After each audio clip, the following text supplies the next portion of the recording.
Um, Perfect. And I will formally introduce Tatiana Gutierrez and John O'Callahan, who are going to be presenting today on Pretium's First Look Home program. Before I do, we are going to ask folks to hold your questions until the end of the presentation. So we'll gather up your questions in the chat or the Q&A feature as we conclude the presentation portion of today's webinar.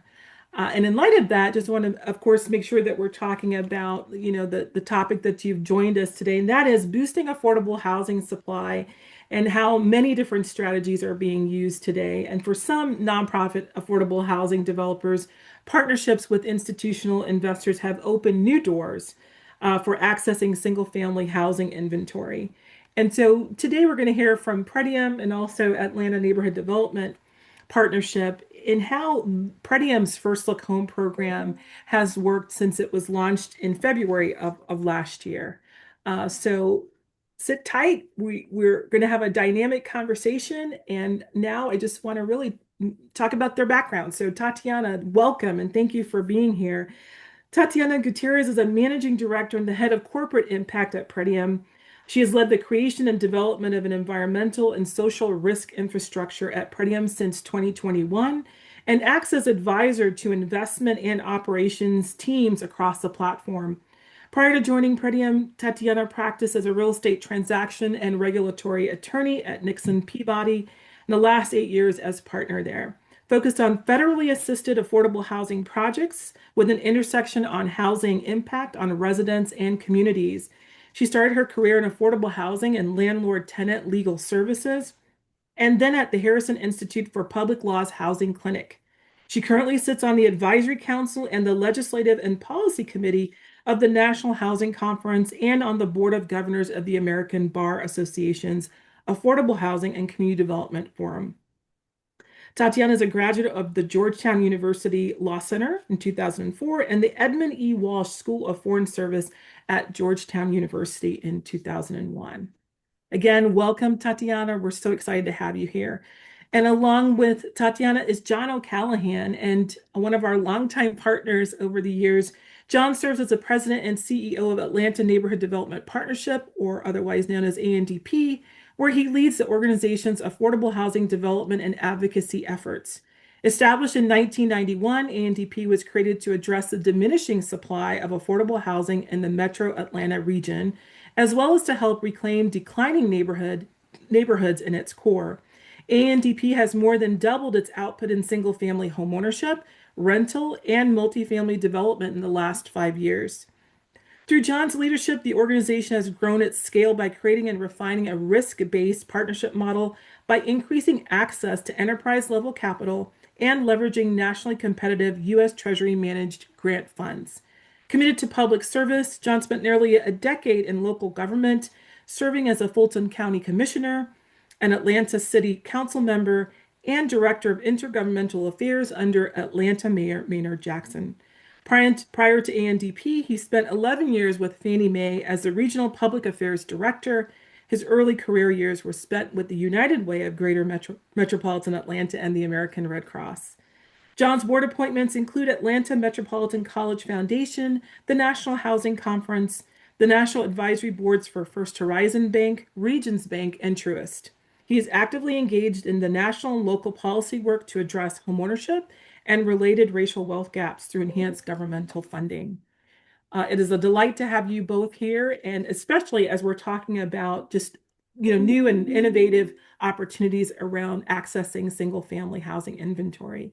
And so with that, welcome. I'm going to hand it over to you, Tatiana, to bring up your presentation as we get started. Great. Thank you so much, Raquel, and good afternoon or morning, depending on where you are. Thank you, Raquel and Chris and everybody at NCST for having us on today. And thank you to John for his continued partnership over the years. It's a privilege to participate in that partnership and to be here with all of you.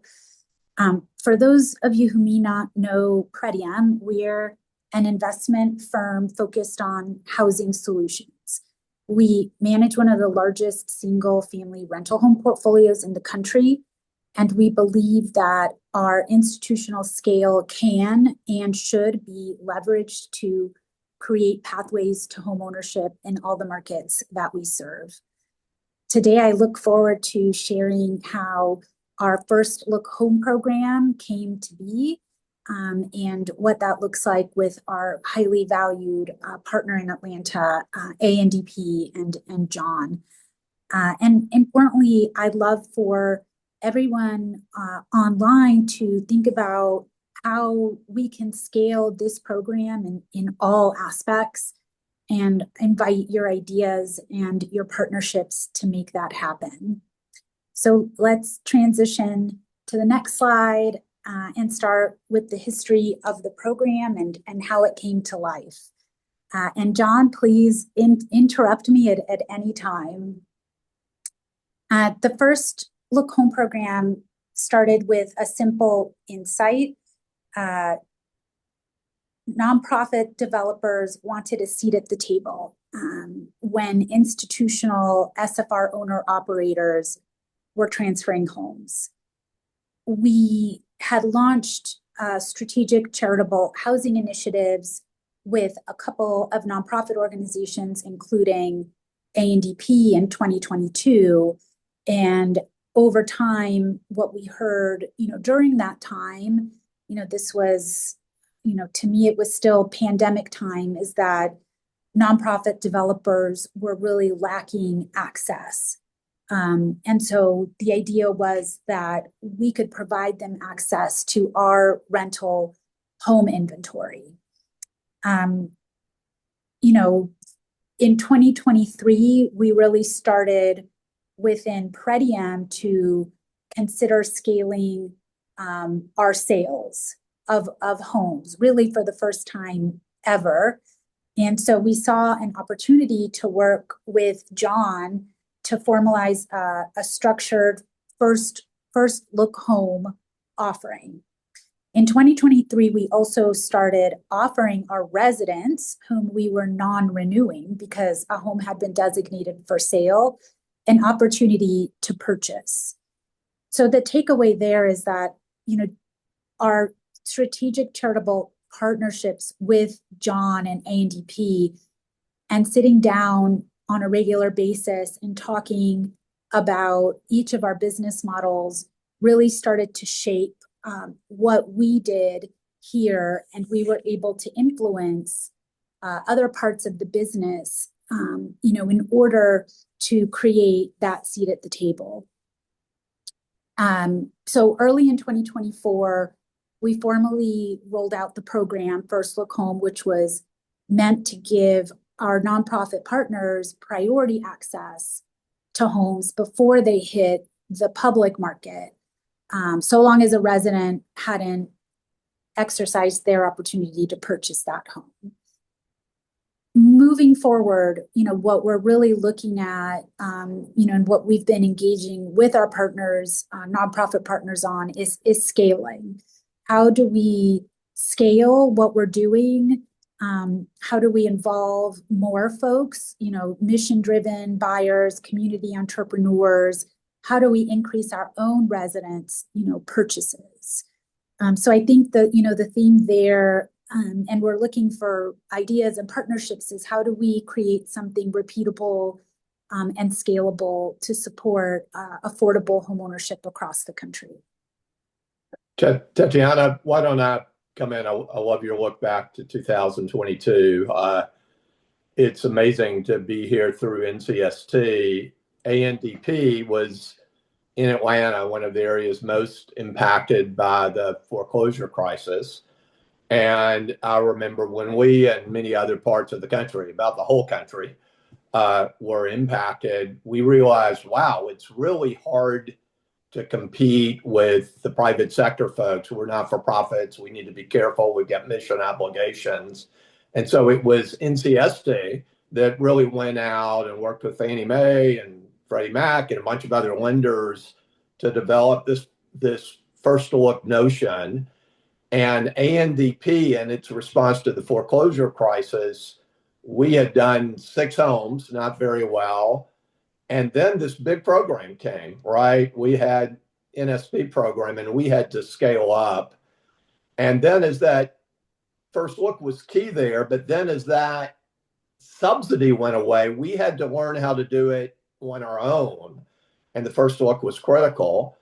And I remember saying, wow, we can't get enough homes. We've got vacant homes in Atlanta. I wish private money would come in and buy and rent these things.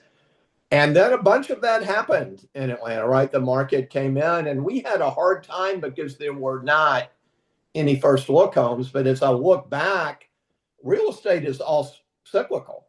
And so now we've got the opportunity where folks like y'all that have been fabulous in owning rental property and serving well, it's the time to turn it back to home ownership. And so we're working together to try to figure out how to scale as you are with other not-for-profits. And I'd just like to give not only a shout out for y'all for being a partner to work with not-for-profits, but also to NCST, because it was that initial first look that had us realize this is so critical for not-for-profits and other groups like us to be able to serve. So that history is important to know the past as we look at where we're going in the future. Thanks. John, you should have started. That was a much better start. And and I think as we go through the few slides that we put together, you'll see that I think what NCST has created with REO Match, I think is still highly relevant and something that we also are going to be exploring in order to execute on the repeatable, scalable framework. So the next slide touches briefly on how the process works for the residents and the nonprofits currently. So 120 days before the lease ends, residents who are receiving a non-renewal notice are offered an opportunity to purchase the home. 90 days prior to the lease end is when we're sending ANDP the homes that are going to be move out in 90 days. The resident has the superior right, right? So if ANDP bids on one of these homes, but a resident, ends up, putting it under contract, the home will go to the resident. So if the resident doesn't move forward with it and ANDP, does, then the nonprofit gets access. And then if neither buys, then the home goes on the MLS or, under a portfolio sale, though we have just come off of a few years where there was almost 100% MLS sales of our homes. And we'll talk about that a little bit later, but we sold almost 3,000 homes last year. We provide our residents support through the call center of our management company, Progress Residential, to help residents understand their options and resources for buying. We think we could be doing a much, much better job at that. We've had small uptake so far, though again, I think at first it was just exploratory to see if residents on their own were taking this opportunity. In 2023, we had, I think, around 400 or 500 home sales and total, and 5 residents took that opportunity to buy. And then the next year, which was our high sale year of almost 3,000 homes, we had 9 residents buy. And, these numbers are good, but we're not, we really are looking for inspiration on how to move that forward and help more of our residents buy. So just want to put that out there.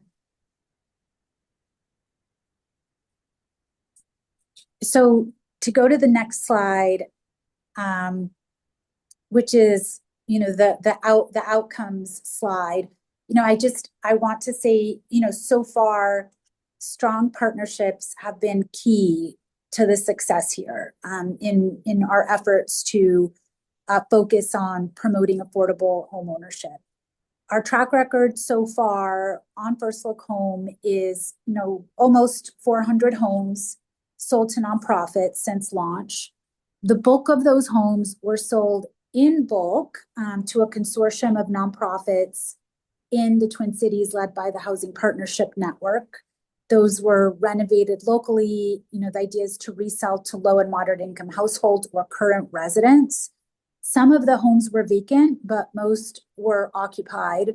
So there is an overlay of housing counseling and a partnership with Grounded Solutions Network, to be able to expand the reach and promote affordable homeownership in the Twin Cities over the long term.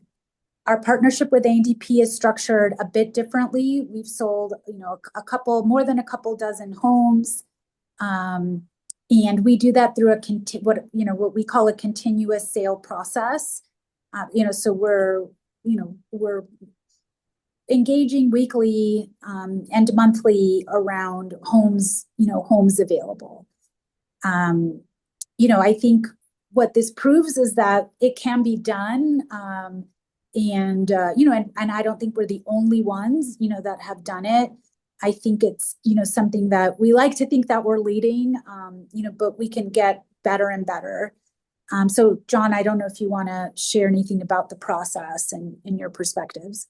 Yeah, for us, because we were blocked out, we started with y'all, and I want to talk first, what's a partner, right? This is a big industry, a big company. We're used to working with smaller local folks.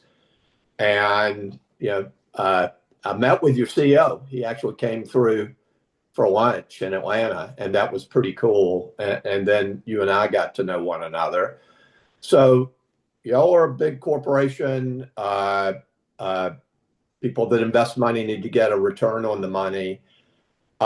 We need to know that our communities and this little small not-for-profit is going to be well treated. And I figured out we've got a good partner in areas of the industry where I may have a different view on what's the right scale, right? My voice was always heard. I came and asked y'all, I remember two things. One, we need a first look opportunity. And also, what's going on with vouchers? Y'all are doing, actually not the subject here, but we need to be able to serve lower income families who want a rental home that is single family rather than multifamily, and you were responsive. So I had trust, right? I had trust to agree or disagree. Working with y'all taught ANDP how to work with other groups like y'all. Y'all are our largest, but we're working with Amherst and getting volume from them. Center Creek Capital's a smaller group. We've done work with them.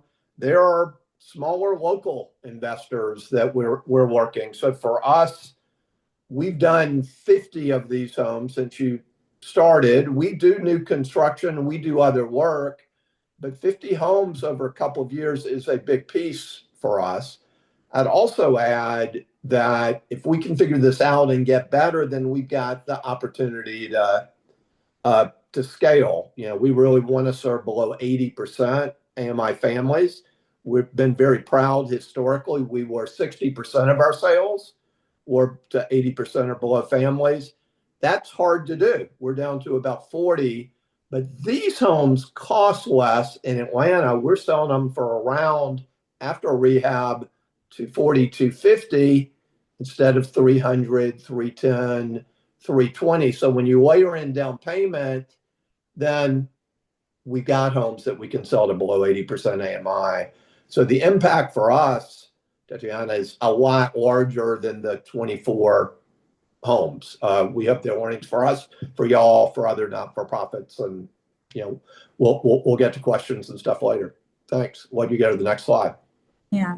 And just to circle back on, on that, John, and I mean, I think that our our partnership really extends to a thought partnership. And so you have influenced us in the way that we approach local markets and thinking about homeownership and thinking about affordable homeownership. So it really, it goes both ways. And, what I say here is that's why these partnerships are strategic, for us, is that we are also learning a significant amount in our engagement with you.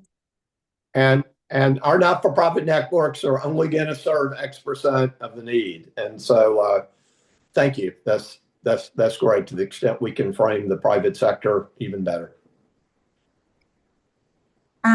Well, we can zoom out on the next slide to the bigger picture. Oh, no, I'm sorry.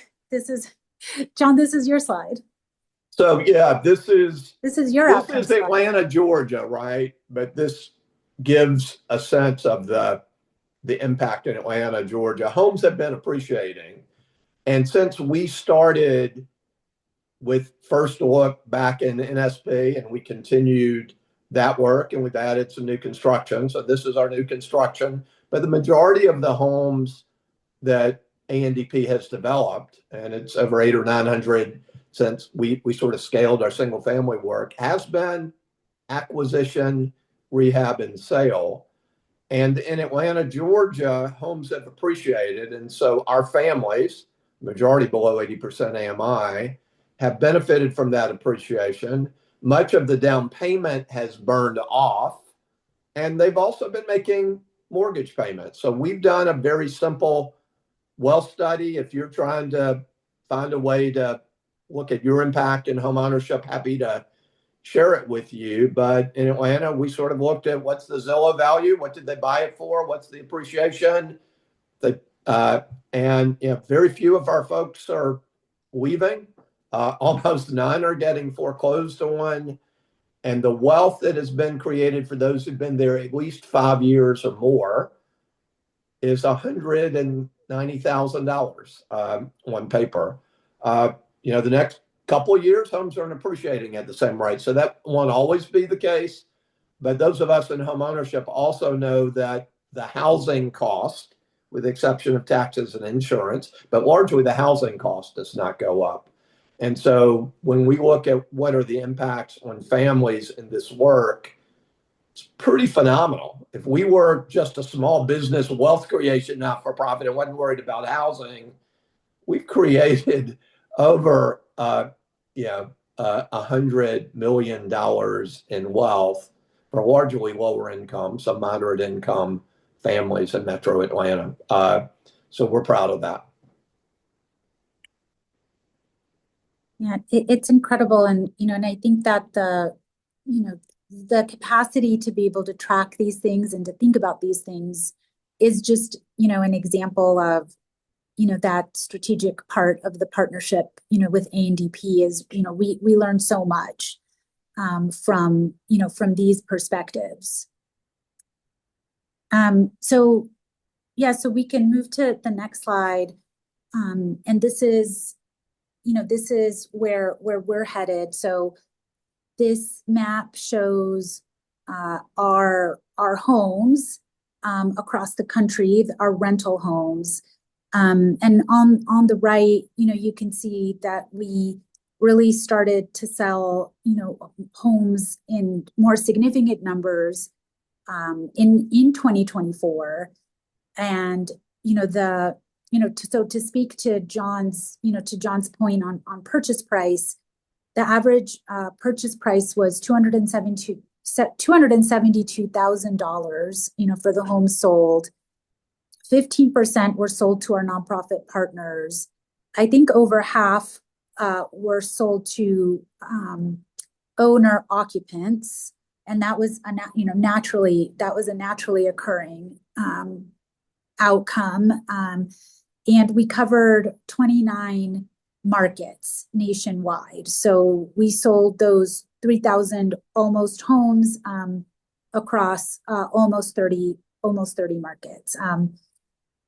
So as you can see from the breadth of our map, we think there's opportunity to accomplish these sales across the country. not just to nonprofits, but, Mission and other local buyers. And so NCST's REO Match platform is something that we're very interested in for 2026, to see if we can get more of our homes there.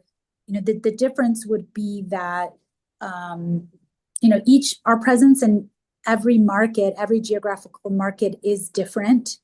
And so it may be that the homes that we're selling in Asheville, North Carolina, may not be on average 272,000. They may be more like 350,000, or our homes in Colorado, that's our highest value market in terms of homes, they're going to be over 400,000. So it may not, be that, affordable homeownership match in every market. But we believe that, especially in places where we have a larger presence, like Texas, Florida, Georgia, even Tennessee, that there could be significant overlap with affordable homeownership models. The other thing, we're looking forward to is working with the Housing Partnership Network and their social enterprise framework to create a dedicated listing site for low to moderate income buyers of homes that are more direct to consumer. So, John and HPN, they are renovating homes. And in some markets that, that model isn't, there aren't the same number of homes available for that sort of execution. And so, we are hoping that a direct to consumer site will, that's kind of pushed out through the Housing Partnership Network membership, will, give more transparency to our portfolios in local markets, and also be able to incentivize affordable homeownership within markets outside of, places where we already have existing relationships, like we do with John in Atlanta.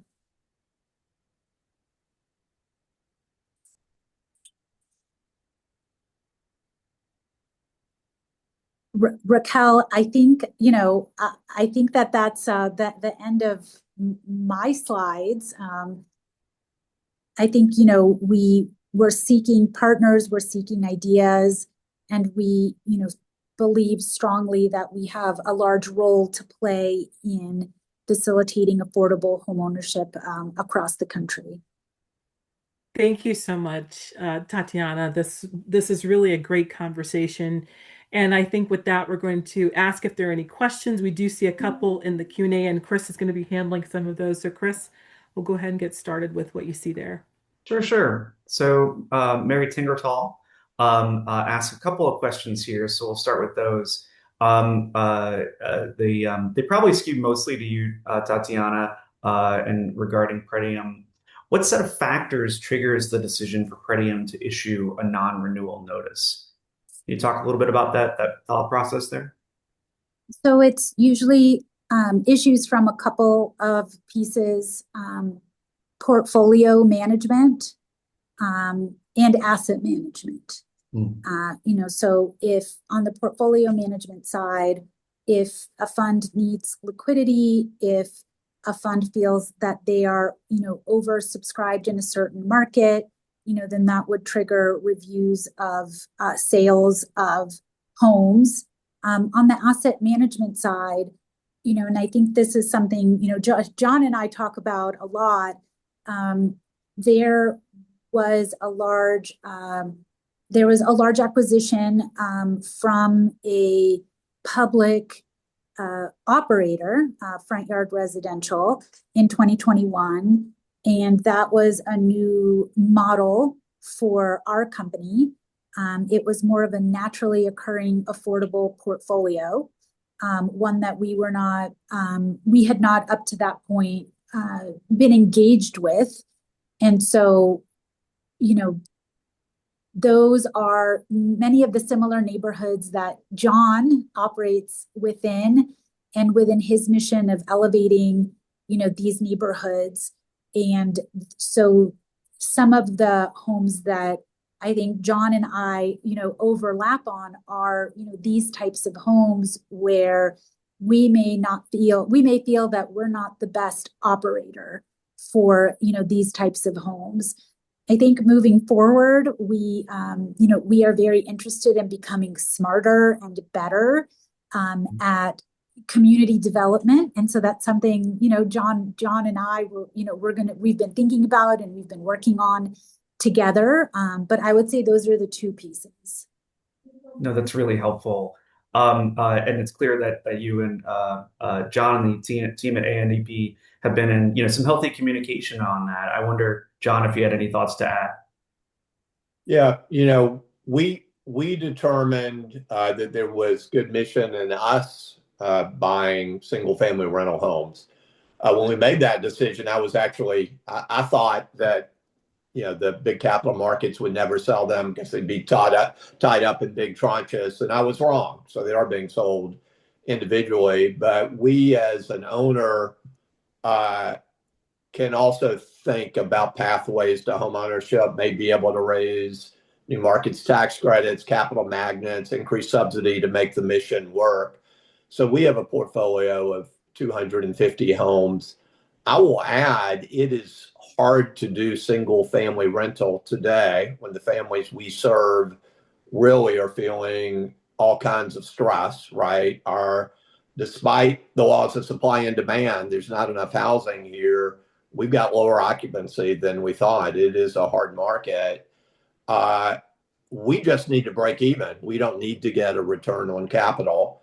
And we're learning, as they're learning some of the community, and we're discussing back and forth, we're learning a little bit what are the best business practices, because we need to elevate ourselves on that. If we got to the point where we could do a little bit better than break even in a tough market, we had been above that, but today's market's harder, then we could scale that 250 up. So I think those discussions back and forth make a lot of sense, and you have to have trust to have really honest discussions. Understood. That's really helpful context. Tatiana, the follow-up question here with respect to Pretium, how is the purchase price offered to the tenant or the purchase price for the nonprofit? How is that established?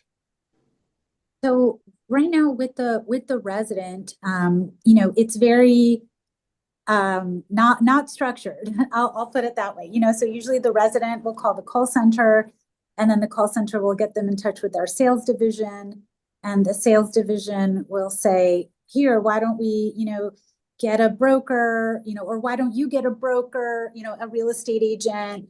And then, so it's very much, it's for, I would say, kind of like more of the entrepreneurial type of resident, right? Who is going to kind of walk through this in a way that's almost like close to, John's team buying homes from us, right? Where we're kind of negotiating the purchase price offline almost, which is not an easy thing to do. We're talking all the time, right, John, with your team about values and about prices and negotiating all of those things. Ultimately with John, we have to clear, these are market rate funds. So we have a fiduciary duty to our investors that exits will be at fair market value. They won't be charitable. Maybe moving forward, we can launch something where we raise philanthropic funds and the exits can be, charitable.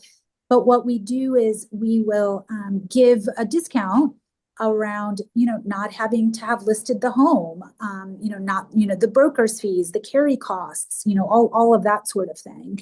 And so, currently I would say, John, the ANDP is doing very well. They're really, it's kind of like everybody is winning at this point. So it's finding, I would say, the right buying parameters, which, John's buying parameters overlap well with the homes that we have and the neighborhoods that we have, in Atlanta.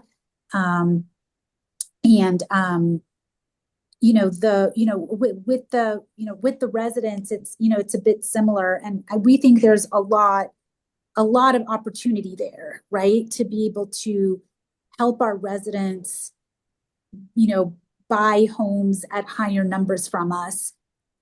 Rent to own, I think, is a difficult thing. John and I and HPN, we're always talking about, like, how do we do that? How do we, in a consumer friendly way, help current residents become owners, of the homes? So we're very open to thinking creatively through that. We came to some conclusions. They may not be consumer friendly. I think things like home price appreciation sharing is something that makes a lot of sense in terms of incentives. Some states attorneys generals, I think, have found that that's not something that's too complex of a concept. So I think there's really just so much open space, I think, to recreate home ownership in the United States. So the 50-year mortgage, I heard it said, the 50-year mortgage is not the right answer, but it asks the right question. And I think those are, things that we are very engaged with ANDP and HPN and folks like NCST on redefining, reimagining for the future. Tatiana, it's a great answer, and it's a great reminder, right, that there's balancing to be done, but also we can hold multiple good ideas or new ideas in our heads at the same time, as we wait through those various partnerships and the various priorities. John, I'm going to do my best on this question, but I think it's principally pointed at ANDP. Why is it that ANDP doesn't buy and hold? Should long-term affordability be a priority over wealth creation for the very few? So we do have a portfolio of 250. There is a need for all kinds of rental housing. Some families that are need an opportunity to rent a single family home for, to have a yard for their kid or whatever their reasons are. So that is a truth. I would say personally, I think it reflects ANDP as you look at affordable housing and the subsidies that are needed. With the same amount of subsidy as we might do, use subsidy from a variety of sources for one LIHTC apartment that had home dollars, federal equity through tax write-offs for an apartment, we may be able to produce near 8 homeowners at the same use of subsidy. So right now, from a stewardship, for those families that are ripe for home ownership, because our families still have to get a mortgage, right? We aren't Habitat. They still have to get a first mortgage. We may provide down payment assistance using, Capital Magnet, and there may be others. But right now, home ownership in affordable housing is a good value just for the housing. And in Atlanta, Georgia, our families have gained over $180,000 worth of wealth. So as we have limited resources, we do more rental than we do home ownership units. But as many home ownership units as we can do, and we need partners and capital, I think we are getting the best mission bang for the buck for ANDP's work. Ours is not the totality of the system, though. But I'm really excited about the home ownership. Understood. We'll try and get through a couple more of these questions. There's a great one here with respect to renters. Tatiana, I think this is principally for you. Have you surveyed them for data concerning why they didn't opt to purchase, meaning kind of prove that negative, if you will? We have not. No, we have not done a survey.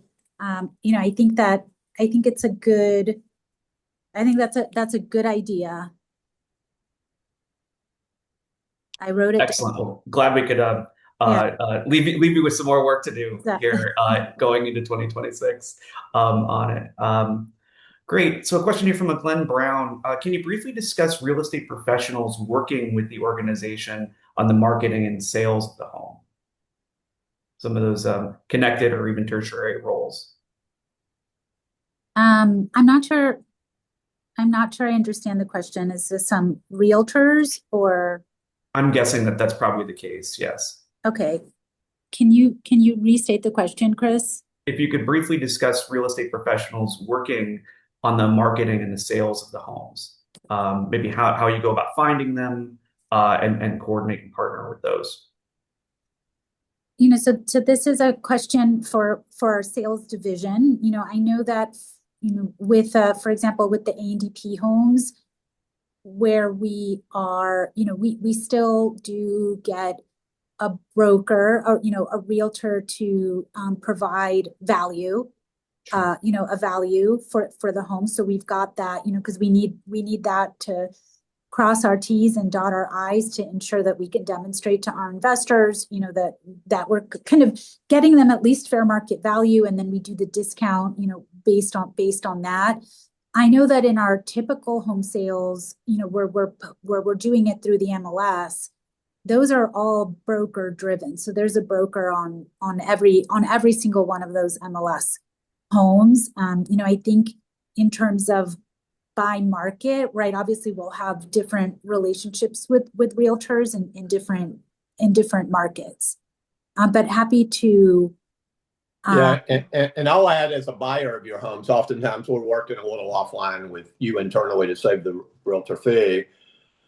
We have a variety of local underfinance partners that we do the investment capital, but we actually share in profits and losses based on their fees. And they are the ones that hire the realtors or realtists in Atlanta. But those that are successful for us, because we're selling homes to first-time home buyers, and people at lower income that have managed their credit really well, but they need down payment assistance. They need somebody that's focused.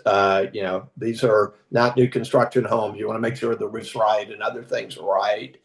So for us, real estate professionals, realtors, realtists in Atlanta that know the local communities and specialize in this first time market sale, as opposed to I'm selling $1 million homes and doing this on the side. Those are the ones that are most successful. Lining up the down payment, and making the buyers aware of that, because not all real estate professionals do that. The sale may be easier without it, is key to making these work. We, in our business relationship, our partners, the smaller builders, are incented not only for profit or loss, but for mission. Did it sell to a below 80% AMI buyer? Their return is higher, as it should be, because they may need to spend more time on the marketing. Certainly. Thanks for that. A couple of very similar questions through the Q&A and chat here. I think generally the question is, how can smaller nonprofits participate with your listing site framework? Are there other opportunities for groups of that scale and size? And so I think we have a call just after this, Chris, right, with NCST on a project, and early next year we have another call set up, to understand what the process would be for us to put all homes, right, where we in markets where we currently don't have partners on REO Match. So the idea is that we would be plugging in to this, deep benched, already very tried and true, with a track record of tens of thousands of homes sold to local folks across the country. I think that's where we would like to go. If folks have other ideas, I can put my email in the chat. And please feel free. We are, really seeking, broad-based input on what we're trying to do. That's fantastic and great to know that folks are in the right room, the right webinar to get updates as they're becoming available. And then finally here, how have financial institutions been involved with this model? How have you partnered, for instance, with financial institutions in the Atlanta market? Yeah, so one of ANDP's advantages in the market is we have slowly developed over 15 years an internal capital pool of enterprise level capital that's now about $38 million. So when we buy a home and need money to buy it and need money to rehab it, we have an internal fund where we can move. We don't have to go to a bank, or we're also a CDFI and get a project by project loan. And so banks and other impact investors are in that capital stack. And that is really key because every penny we can save is one less dollar of subsidy. The other side of that is for the subsidy, because some subsidy is still often needed in Atlanta. We have been using capital magnet funds and new markets tax credits. A plug for a group coming out of NCST, the Homeownership Alliance, is a group of not-for-profits that are focused on homeownership, maybe not exclusively, but are looking to develop means to provide the subsidy and the capital. So we get that bank capital and then leverage that low-cost financing and use these homes. And Housing Partnership was mentioned. They are the provider of the new markets tax credits that we are doing, 35 investor-owned homes in Atlanta, so we can provide the down payment assistance. If it costs more to fix the roof, then that appraises for it because we sell it for appraised value, right? It may cost more to fix the roof or a system than you actually would get value in the home. We can do that because we've got a subsidy source.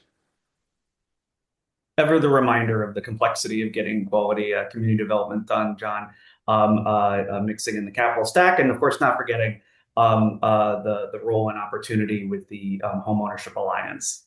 Thanks for that. I know our colleague Sarah Edelman was happy to hear that connection as well. Raquel, I think with that, we've made our way through the questions, so I'll turn it back to you.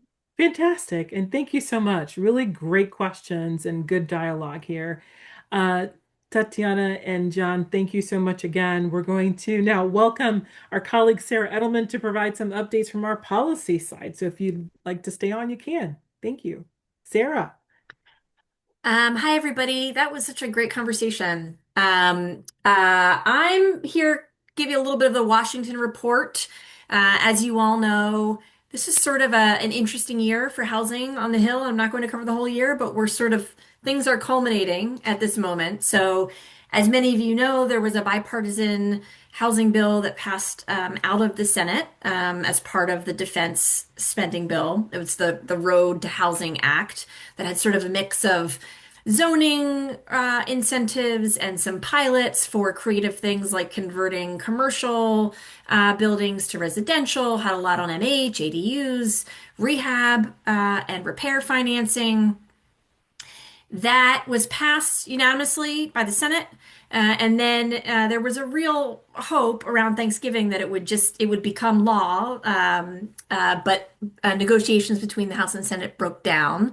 And so now the House is going through their own process. And so Chairman French Hill for the House Financial Services Committee and Ranking Member Waters last week introduced a bill, Housing for the 21st Century Act, it's sort of a mix. It has some pieces of Road to Housing and then some additional items, including a really interesting reform of the home partnership, the home program at HUD. So as we speak, that's being marked up in the committee, and so they will likely vote that out, and then we'll have in 2026, who knows? I don't know what the next vehicle will be. That it seems like in Congress, you pretty much either you get a couple bites at the apple if you actually want to pass legislation.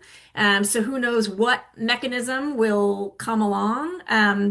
But for now, it has been a very long time since you've had both chambers working on a bipartisan in a bipartisan way to advance housing policy reforms. So we'll stay tuned, but early 2026 should be interesting.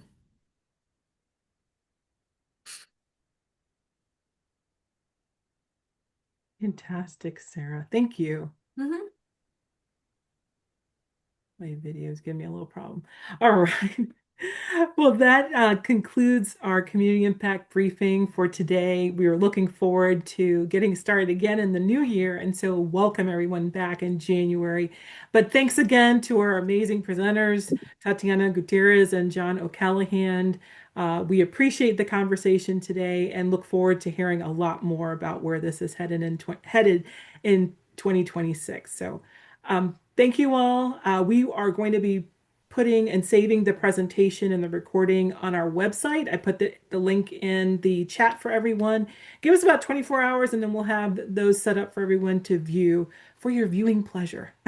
And happy holidays to everyone as you end the year. Thanks so much. Bye-bye.